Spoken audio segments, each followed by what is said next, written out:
Hello दोस्तों, स्वागत है आपका इस वीडियो में हम क्लास 10 एनसीईआरटी मैथ वन पाठ संख्या 1 वास्तविक संख्या के बारे में जानने वाले हैं। इस वीडियो में हम वास्तविक संख्या के इंट्रोडक्शन यानी परिचय के बारे में पढ़ने वाले हैं। तो ये क्या होती है, कैसे होती है। देखिए, जो हमारे वास्तविक संख्या होती है, वास्तविक संख्या उसे कहते हैं जो संख्या रेखा पर रिप्रेजेंट किया जाता है, उसे हम वास्तविक संख्या कहते हैं, या परमेय और अपरमेय रूप की संख्या को वास्तविक संख्या कहते हैं।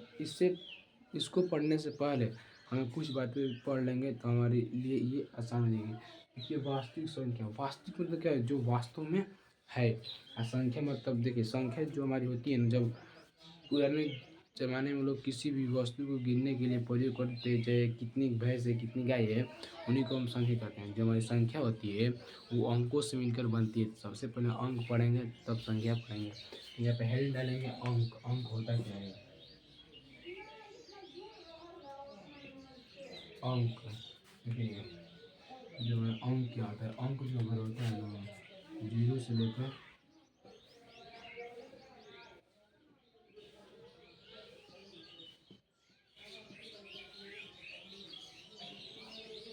ये अंक क्या निकल, सिर्फ जो एक हो, जैसे 0 से लेकर 9 तक सभी संख्या क्या होती है, वो एक होती है। अंक यानी क्या होता है, सिर्फ जो एक हो। जैसे इसमें आपसे पूछ सकता है 126 में कितने होंगे, 1 2 3, इसमें कितने, 1 2 3, इसमें कितने होंगे, 1 2 3, इसमें कितने होंगे, 3 होंगे। ठीक, देखिए अंक के कितने प्रकार होते हैं। अंक के 2 प्रकार होते हैं। ठीक, देखिए ये जितना होता है ना, ये सार्थक अंक होता है। अंक के 2 प्रकार, ये सार्थक अंक होता है,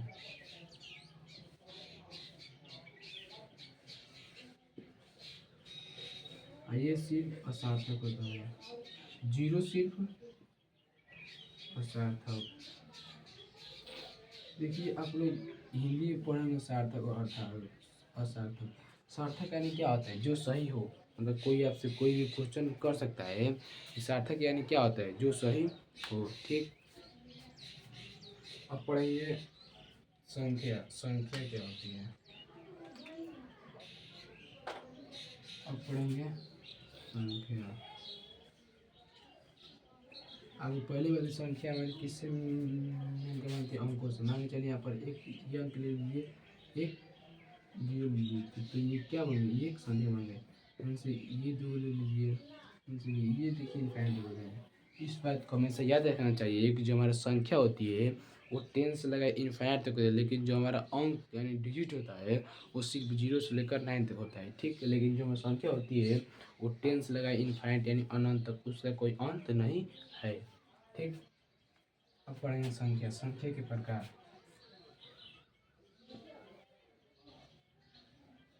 जो बेसिकली संख्या है उसे 2 प्रकारों में बांटा गया है।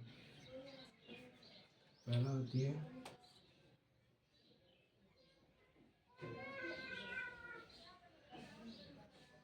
वास्तविक संख्या, दूसरा होती है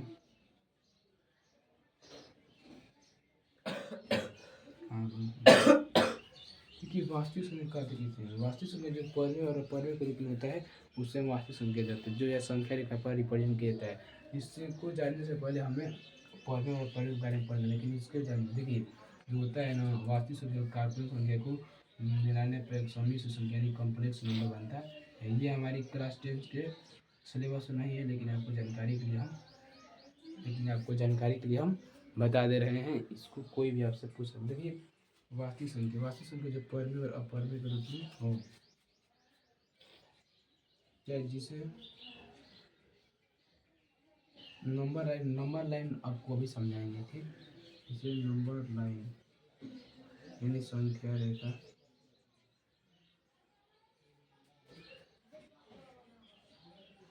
प्रदर्शित मतलब रिप्रेजेंट दिखाया जा सके,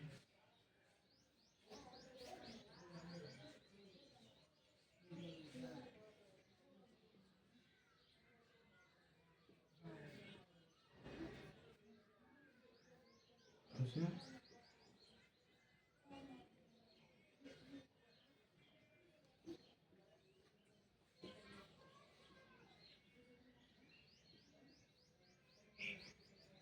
ये जो संख्या नंबर लाइन पर, देखिए नंबर लाइन होता क्या है, जैसे आप छोटी क्लास में पढ़े होंगे इस तरह की नंबर लाइन होती है, ठीक। यहाँ पर जीरो होता है, यहाँ प्लस होता है, ये पूरा अंक यानी इंटीजर होता है, इधर माइनस होता है। देखिए नंबर लाइन इधर दाएं तरफ प्लस और बाएं प्लस माइनस और बीच में दूर जीरो, उसी को हम नंबर लाइन, मतलब ये संख्या होगी ना उसे नंबर लाइन पर लिखा जा सकता है और परमे और अपरमे के रूप में होता है। ये काल्पनिक संख्या, काल्पनिक इमेजिनरी नंबर, जैसे कोई लड़का है, ठीक, उसको हम काट देंगे जो वास्तव में है, ठीक, उसको अगर हम काट देंगे तो मान के चलिए आधा शरीर काट देंगे तो वो कल्पना होगा ना, तो आप चिन्ह उसको नहीं पाएंगे, तो ये है कि नहीं है, उसी को काल्पनिक, काल्पनिक मतलब करनी में कोई भी संख्या अगर माइनस में हो तो उसे काल्पनिक संख्या कहते हैं। अगर करनी में एक बराबर आयोटा, तो आयोटा देखिए ये रहता है तो स्क्वायर में रहता है ना, आयोटा बराबर -1, ठीक। देखिए सम्मिश्र संख्या है, सम्मिश्र संख्या मान के चलिए कोई एक काल्पनिक संख्या ले लीजिए, ये आयोटा ये हमारी क्या बन गई, सम्मिश्र संख्या बन गई, ठीक। अब पढ़ेंगे वास्तविक संख्या को कितने प्रकारों में बांटा गया है। देखिए वास्तविक संख्या को परमे और अपरमे रूप में बांटा गया है। देखिए ये होता है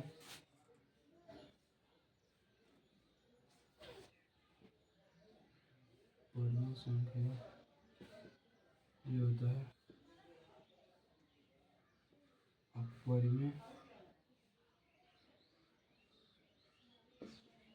संख्या। ये परमे संख्या जो p बटा q के रूप में लिखा जाए, p बटा q के रूप में हो, q नॉट इक्वल टू 0 हो, ठीक। p व q पूर्णांक हो। देखिए p बटा q मतलब कोई भी संख्या p बटा q के रूप में है, जैसे 7/2। अब q not equal to 0, q देखिए q 0 बराबर 7/0, ये पूर्ण संख्या नहीं बोलेगी लेकिन 0/7 पूर्ण संख्या है। क्यों? क्योंकि हमारा q बराबर q नॉट इक्वल टू 0, जो हमारा q होता है वो 0 के बराबर नहीं होता है, लेकिन जो हमारा p होता है वो 0 के बराबर होता है। अब p व q पूर्णांक मतलब ये इंटीजर जो आपको नंबर लाइन पर दिखा है यहाँ पर ये होना चाहिए, ठीक, ये होना चाहिए। अब पढ़ेंगे, देखिए अब पढ़ेंगे अपरम्य संख्या। अपरम्य संख्या होती है, देखिए अपरम्य संख्या पढ़ने से पहले इसमें एक बात होता है, और करनी में कोई संख्या हो उसका स्क्वायर हो तो वो एक परम्य संख्या होगी, ठीक। अगर और कोई भी संख्या करनी में हो तो तो, तो वो एक अपरम्य संख्या होती है। लेकिन अगर कोई संख्या करनी में हो और उसको देखिए अपरम्य संख्या ये सारे नियम फॉलो करते हैं, करनी में कोई संख्या हो तो अपरम्य संख्या होती है, लेकिन उसका जो स्क्वायर होगा तो वो परम्य संख्या में आ जाएगा, ठीक। देखिए जो पाई होता है ना, पाई हमारा परम्य संख्या होता है, लेकिन 22/7 हमारा, ये देखिए 22/7, ये देखिए p बटा q के रूप में है, q नॉट 0 भी है, p व q पूर्णांक, ये हमारा क्या हो जाएगा, ये हमारा परम्य हो जाएगा, ये पाई का मान, और पाई का मान इतना होता है इनफाइनाइट तक, तो ये हमारा परम्य हो जाएगा। इस बात को हमेशा याद रखना चाहिए। देखिए ये तो हम पढ़ लिए, लेकिन थोड़ा सा और नंबर के बारे में हमें जानकारी कर ले, ठीक। जैसे होता है आभाज्य संख्या, आभाज्य संख्या, आभाज्य संख्या, सम संख्या,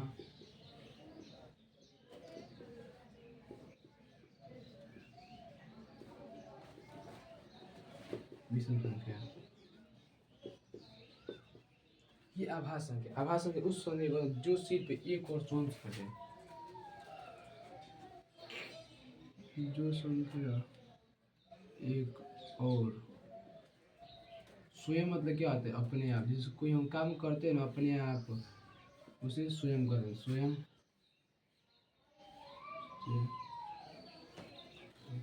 या जिसका फैक्टर मतलब गुणनखंड 2 हो, 2 से अधिक नंबर, दो संख्या से करने से, और जैसे 2 से अधिक संख्या जिसका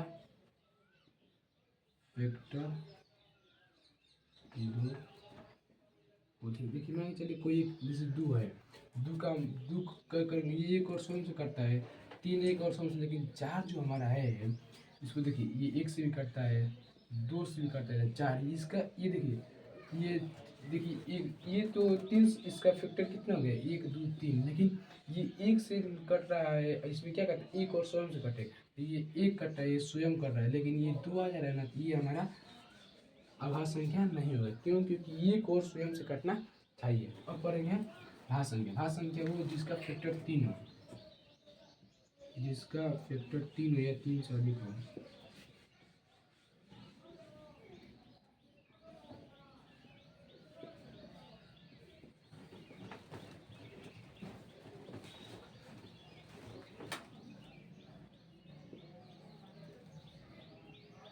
ये जिसका फैक्टर 3 हो या 3 से अधिक हो, जिसका गुणनखंड 3, जैसे 4 यहाँ पर ही है, 4 तो 4 के 1 से कट से 2 से कट से होता है और 4 से कट, इसका फैक्टर कितना हो गया, 4। देखिए सबसे छोटी भाज्य संख्या होती है हमारी 4 होती है।